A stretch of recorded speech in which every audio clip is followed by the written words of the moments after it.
Саламатсыздарбы, Ош Берем телеканалында жаңылыктардын толук алган чыгарылышы студиядан Аяз Ташматов, алгач бүгүнкү күнгө алган кабарлар менен сиздерди кыскача тааныштырып баштасак. Алмазбек Атамбаевдин бийликтеги 6 жылы аяктап баратат. Кыргызстандын 4-чү президенти өлкөгө эмнени алып келди?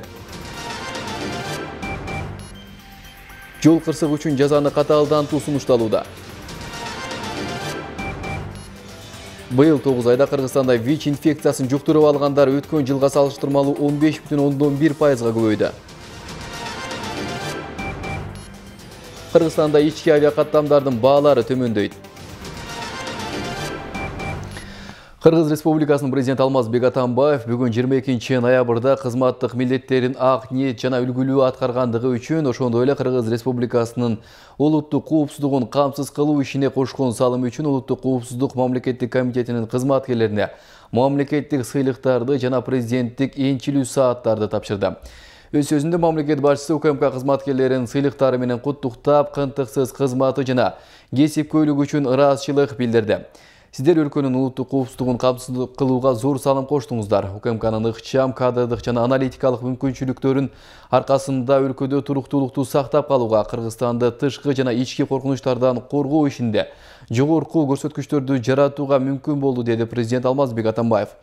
Мамлекет башчысы УКМКнын кызматкерлерине бакубатчылык, бакыттаалай каалап, ар дайым элдин кызыкчылыктарын коргоого, өз милдеттерин ак ниет аткарууга чакырды. Мамлекет башчысы Алмазбек Атамбаев Орусия президенти Владимир Путинди 1-чи даражадагы Манас ордени менен сыйлады. Бул тууралуу жарлыкка ал бүгүн кол койду. Анда Кыргызстан менен Орусиянын ортосундагы стратегиялык өнөктөштүктү чыңдоого жана биримдикти өнүктүрүүгө кошкон зор салымы үчүн деп айтылат. Ошондой эле бүгүн Кыргыз президенти Өзбекстандын башчысы Шавкат Мирзиёевди Данакер ордени менен сыйлады. Жарлыкта бул сыйлык эки өлкө ортосундагы стратегиялык өнөктөштүктү орнотууга, салт болуп калган достукту жана ына коңшулаштыкты бекемдөөгө кошкон жеке зор салымы үчүн ыйгарылганы айтылды. Кыргызстан өнүгүү жолуна түштү. Мындай билдирүүнү президент Алмазбек Атамбаев журналисттер менен болгон акыркы маалымат жыйынында айтты.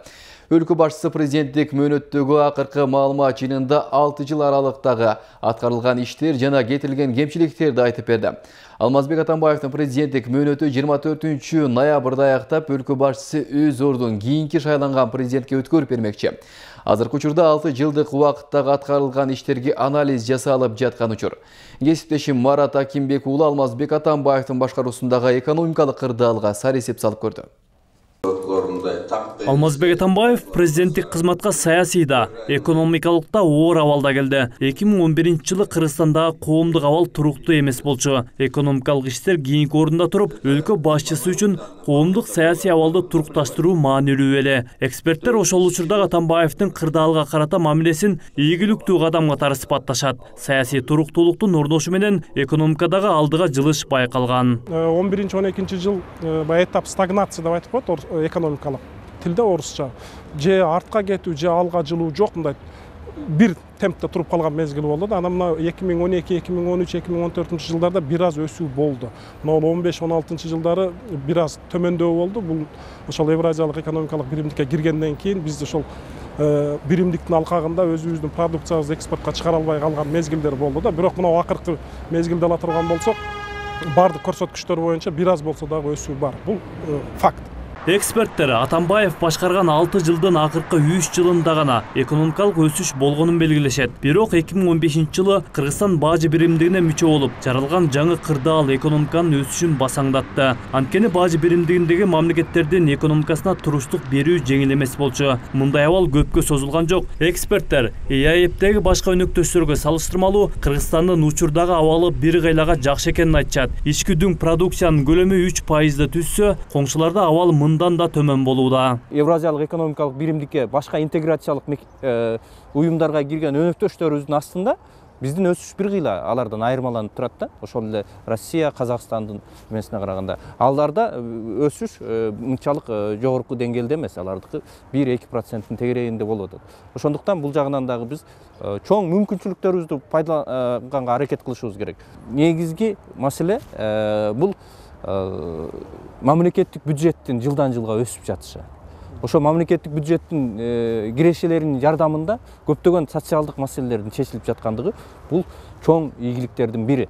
Буга чейинки уюштурулган маалымат жыйындардын биринде өлкө башчысы өзү пландаган бир катар экономикалык долбоорлор аткарылбай калганын айткан. Анда ал мамлекеттин өнүгүшү үчүн 3 жыл гана иштөөгө убакыт болгонун да белгилеген. Атамбаев 6 жыл убакыттын көпчүлүк бөлүгүндө коомдук саясий абалды турукташтырууга убакыт коротконун билдирген. Ушул 6 жылда буга чейин жоголгонду, чачылганды жыйноо менен алектендик.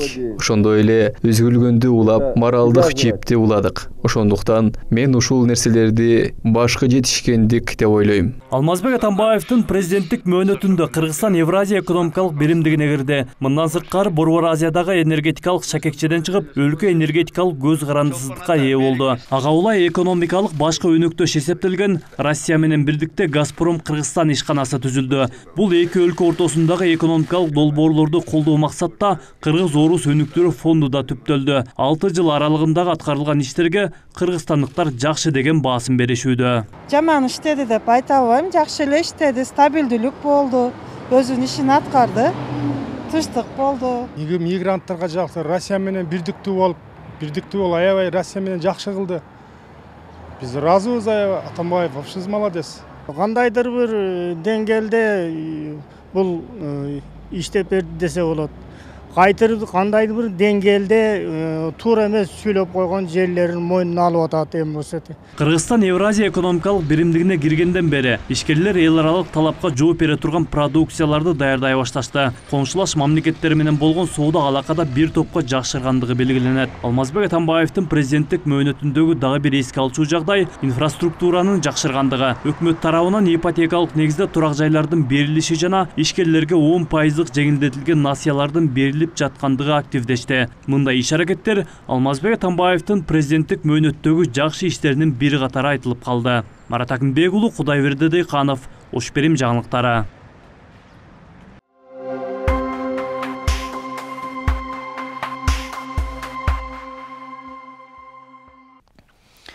Жогорку кеңеш вице-премьер-министрлик кызматка Толкунбек Абдыгуловдун талапкерлигин колдоду. Бүгүн өкмөт башчысы Сапар Исаков парламентке келип, анын талапкерлигин сунуш кылды.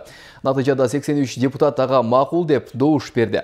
Биринчи вице-премьерликке дайындалган 3 ай болу элек Абдыгулов 41 жашта. Ал соңку 3 жылдан бери Улуттук банкты башкарып келген. Вице-премьерлик кызматты ээлеп турган Дүйшөнбек Зилалиев өткөн аптада башка жумушка которулушуна байланыштуу деген негизде иштен алынган. Жол кырсыгы үчүн жазаны күчөтүү сунушталууда. Бүгүн Жогорку кеңеш кылмыш кодексине өзгөртүүлөрдү киргизүүнү экинчи окууда жактырды. Мыйзам долбоордун автору депутат Дастан Бекешевдин айтымында ал жол кырсыктарын азайтуу, адам өлүмү кыйылган учурда тараптардын келишип алуусуна жол бербөө жана кылмыш жообуна тартууда соттордогу коррупцияны жок кылуу максатын көздөйт. Азыркы мыйзамда адам өлүмүнө алып келген жол кырсыгы үчүн айыпталган адамдын кылмыш жообунан бошонуусуна мүмкүнчүлүк бар. Эми сунушталып жаткан өзгөртүүлөр кабыл алынса, анда кылмышкерлерди 5-7 жылга эркинен ажыратып, 3 жыл машина айдоого тыюу салынат. Мас абалында же машина айдоого укугу жок туруп рулга отургандарга айыппулду көбөйтүү жагы да каралууда. Кайгул милициясынын маалыматы боюнча жыл башынан бери Кыргызстанда 5000ден ашуун жол кырсыгы катталып, кайтыш болгондордун саны 700гө чукулдады. Бул көрсөткүч былтыркыга караганда 6,7% жогору. Жаракат алгандардын саны 8000ге жакын. 2016 жылы 6000ге чукул жол кырсыгынан 900дөн ашуун киши жашоо менен кош айтышкан. Кыргызстанда ички авиакаттамдардын баалары төмөндөйт. Буга транспорт министри Жамшитбек Калилов ишендирүүдө. Анын айтымында ведомство авиакомпанияларга ички багыттар боюнча билеттердин баасын 4,5 миң сомдон ашырбоо талабын койду. Учурда бул суроо каралып жатат. Белгилеп кетсек, бүгүнкү күндө Бишкек-Ош каттамындагы билеттердин баасы 5000ге жетип, кымбат бааларга арыздангандар көбөйүүдө. Биз Ошко барган сайын кайрылып атат. Самолетто дагы, элдер дагы эми ушуну карап койсоңор уят эмеспи? Маалында 1,5 миң сом менен учуп жүргөнбүз депчи. Бул 2 жылдан мурун. 2 жылда эмне инфляция 3 эсе көтөрүлдүбү, же нефть ошончо көтөрүлдүбү, же самолеттор кымбаттап кеттиби, эмне үчүн 3 эсе көтөрүлүп кетти? Эми бардыгын жанагы мыйзам тегерегинде кылбасак болбой атат. Себеп дегенде биз бир эле эмес, бир несколько раз жанагы авиакомпаниялар менен мындай ооз-мооз сүйлөштүк. Бирок алар болуптур деп коет дагы, анан кийин ошол биз айткандан кийин кичине түшүрмүш болуп, кийин аткарбай коюп атат. Азыр ошон үчүн биз законопроект изменение киргизип, Минюста гана калды. Азыр Минюс эгерде ошол законопроект карап берген болсо, тез аранын ичинде биз аны бааларды регулировать туруп, кийин мына биз потологун коюп атабыз, ушунча бир 4,5 миң сомдон жогору чыгарбайсың дегенде. Ошол өткөндөн кийин анан кийин болот да. Бул мыйзам кабыл алыш үчүн 5-6 ай убакыт кетет да, 1 жылга чейин президент кол коюп чек. Да силер министр катары сиз өзүңүз өкмөткө бир сунуш киргизип, өкмөттүн чечими менен арзандатып турган мүмкүнчүлүк жокпу? Же сөз ушу күч менен конкуренция жолун карабайсыңар, башкаларды киргизгиле, анда түшүрбөсөңөр башка компания кирет деп. Ички каттамдарга келебиз деп мындай умтулган деле бир көп компаниялар жок да. Ошон үчүн биз жанагындай шарттарга барганга мажбур болуп атабыз. Биз элге айтайлы, министр сөз берди, мына убакта чечилет деп айтайлычы. Канча убакта чечилиши мүмкүн? Мен азыр бир айдын ичинде чечилет го.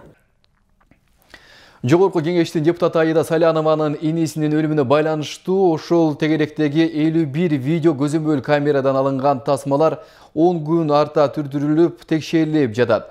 Бул тууралуу бүгүн парламентте маалымат берген Ички иштер министринин орун басары Данияр Абдыкаров билдирди. Бирок анын айтымында азырынча милиция кылмышкерлердин изине түшө элек. Маалым болгондой, окуя болор замат ал жерге милициянын атайын үйрөтүлгөн итин алып барышкан. Ит бир изге түшүп, бирок конуштун четиндеги талага барып токтоп калган. Мындан улам кылмышкер ошол жерден унаага түшүп кеткен болушу мүмкүн деп болжомолдонууда. Абдыкаровдун белгилешинче кол салгандар 3 адам болгон. Анткени менен Аида Салянова видео көзөмөл тасмалары өтө кеч, окуядан 6 күн өткөндөн кийин гана алынганын, кол салгандар 3 эмес, андан көбүрөөк адам болгонун белгиледи. Салянованын бир тууганы иниси Улан Саляновду 6 ноябрда белгисиз бирөөлөр Бишкектин четиндеги жайгашкан Көкжар конушундагы жаңы салынган үйүнө куралы менен кирип атып кетишкен. Ички иштер министрлиги үйгө кирип келгендер уурулук кылууну көздөгөн деген менен Аида Салянова бул иште саясий маселе бар экендигин айтып келет.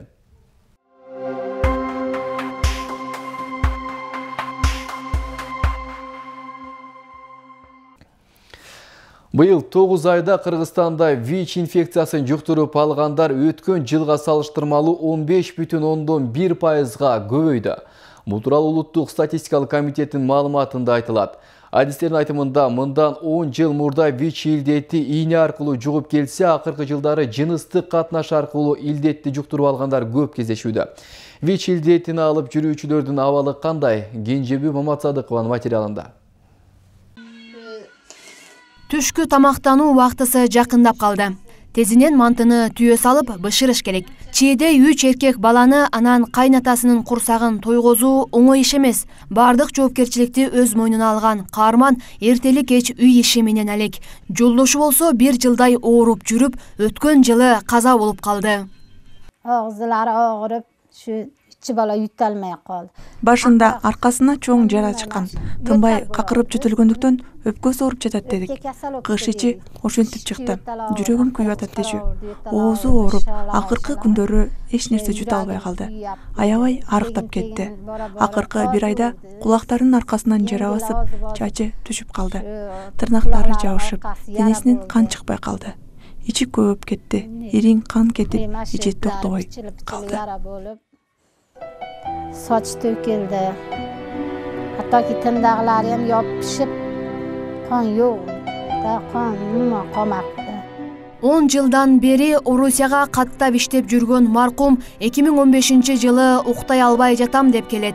Жакындары ошту түлөө кыдырып, дарыгерлерге, молдолорго көрсөткөнү менен дартынын дабасын таба алышкан эмес. Акыры Өзбекстандын ооруканасында канда ВИЧ илдетинин инфекциясы бар экени аныкталган. Тилекке каршы кийинки текшерүүлөр илдет маркумдун жубайында да бар экендигин ачыктаган.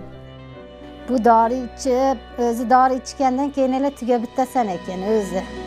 Өзү дары ичкенден кийин эле төгөнүп бүтөт экенсиң. Биринчи дары ичкенде ыйлап, көөнүм айланып кустум. Бир канча жолу башым айланып жыгылып түштүм. Мында 2 жыл кетип жатат. Дарыны азыр кыйналбай ичип калдым. Дарыгерлер тиш паста, щетканы, самынды өзүнчө бөлүштү. Оозундагы тамакты да балдарына бербей дешти. Пешен экен. Кыялда жок, ооруга чалдыгып отуруп калдым. Душманыма да каалабайм мындай күндө.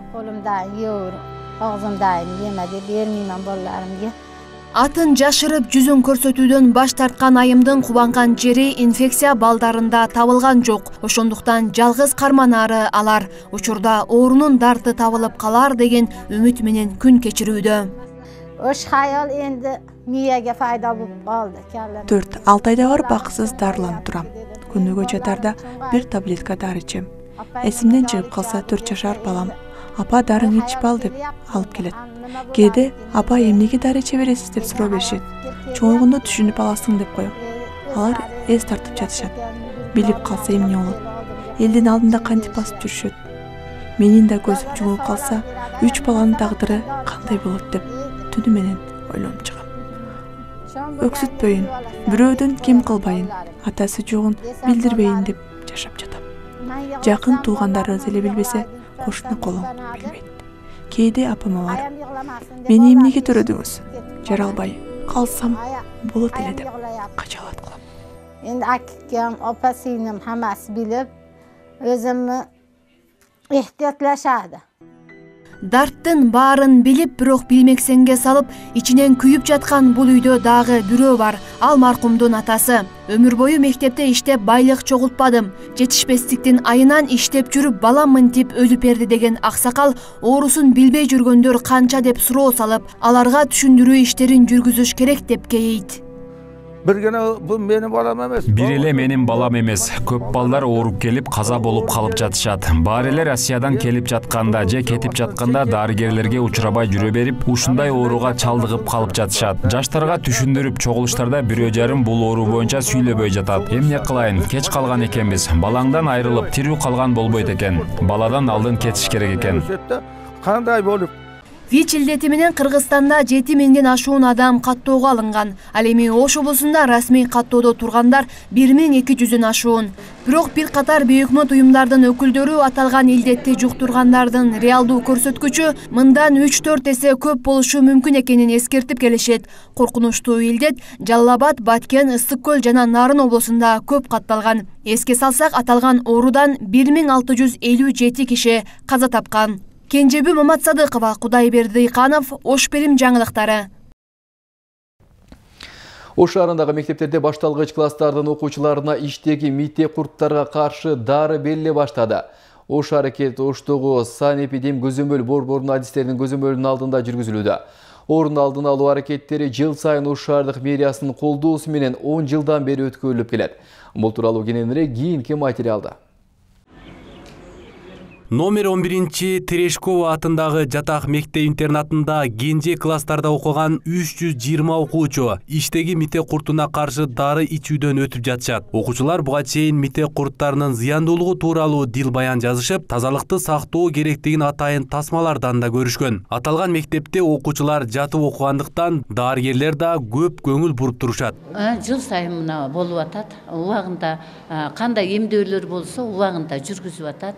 Келишет медиктер убагында жүргүзүп кетишет. Ошодон бул баягы убагында баягы эмдөөлөрдү жүргүзгөн, убагында дарыларды берген үчүнбү ошо Кудай сактасын бизде андай оору болгон жок. Адистердин айтымында мите курттар бүгүнкү күндө биздин өлкөдө эле эмес, дүйнө жүзүндө көйгөй жаратып жатат. Андыктан ар бир экинчи балада кездешип жаткан бул оорунун алдын алуу керек. Ичинде мите курту бар балдарга 6 айдан 1 жылга чейин байкалбайт. Оору көбүнчө жаш балдарда кездешкендиктен алар айта албай жүрө беришет. Балдар уктап жатканда тиштеринин кычыратканы бул оорунун негизги белгиси болот. Ошондой эле баланын тамакка болгон табити жоголуп, арыктайт. Өз теңдүүлөрүнүн арасында толук өсүп жетиле албай калат дешет дарыгерлер. Жуулбаган, таза жуулбаган биздин тамак аш. Ошолордун ичинде жашылча жемиштер. Андан кийин өзүңүздөр билесиздер, ошолордо жаш балдар айрыкча бул жаш балдар көпчүлүгү жууганга шарты жок жерлерде булар деген өздөрү жуубай же болсо тазалабай же болот. Ошондуктан бул мектеп куртторлору бизде бүгүнкү күндө катталат Ош шаарында. Балдарга берилип жаткан альбендазол дарысы бүткүл дүйнөлүк саламаттыкты сактоо уюму тарабынан акысыз бөлүнгөн. Кыргызстан аталган уюмдун мүчөсү болгондуктан атайын арыздын негизинде жыл сайын дары берилет. Адистердин изилдөөсүндө ооруну алып жүргөндөрдүн саны жыл өткөн сайын кыскарып жатканы байкалган. Өткөн жылга салыштырмалуу быйыл 27%га оорулар аз катталган.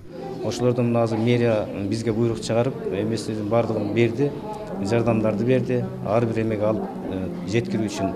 Анан кийин ушул шаар боюнча азыр бардык мектептердин 1-ден 4-класстарына дары менен бардык балдар бүгүнкү күндө 31826 бала бардык шаар боюнча эме кылды. Ошолордун эмесин биз деген жана пландаштырып, андан ошого ылайыкташтырып, биз дарын заказ кылып, дарыларды алып келип бердик камсыз кылып. Мите куртка каршы дарылоону Ош шаардык мамлекеттик санэпид көзөмөл борбору, Ош шаарындагы үй бүлөлүк дарыгерлер борборунун медайымдары менен биргеликте 4 бөлүм иш алып барышууда. Иш чара 2 күнгө созулуп, бардык мектептер дарылоодон өтөт. Арген Нуров, Чынарбек Алипбеков, Самат Сайдамат уулу, Ош Пирим жаңылыктары.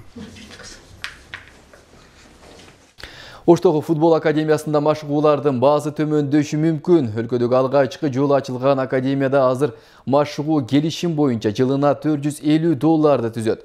Бирок академия өзүн-өзү каржылоо болгондуктан балдар көбөйгөн сайын акы азаят. Учурда академияда ар кайсы аймактардан 300дөн ашык тарбиялануучулар машыгууда. Алардын 75-и атайын тандалып акысыз үйрөтүлүп жатат. Кыргызстандык бийчи жуптар Алматы шаарында өткөн күз вальс 2017 спорт бийлери сынагында 3 алтын медалга ээ болушту. Бул тууралуу Кыргыз Республикасынын бий спорту федерациясынан билдиришти. Фестивалга Кыргызстан, Өзбекстан жана Казакстандан 500дөн ашуун бийчи жуптар катышты. Кыргызстандын атынан барган 4 жуп бир канча категорияларда мыктылыгын көрсөтүү менен биринчи жана экинчиликти багындырышкан. Калыстар тобунун катарына Кыргызстан, Казакстан, Өзбекстан жана Орусиядан келген адистер кирди.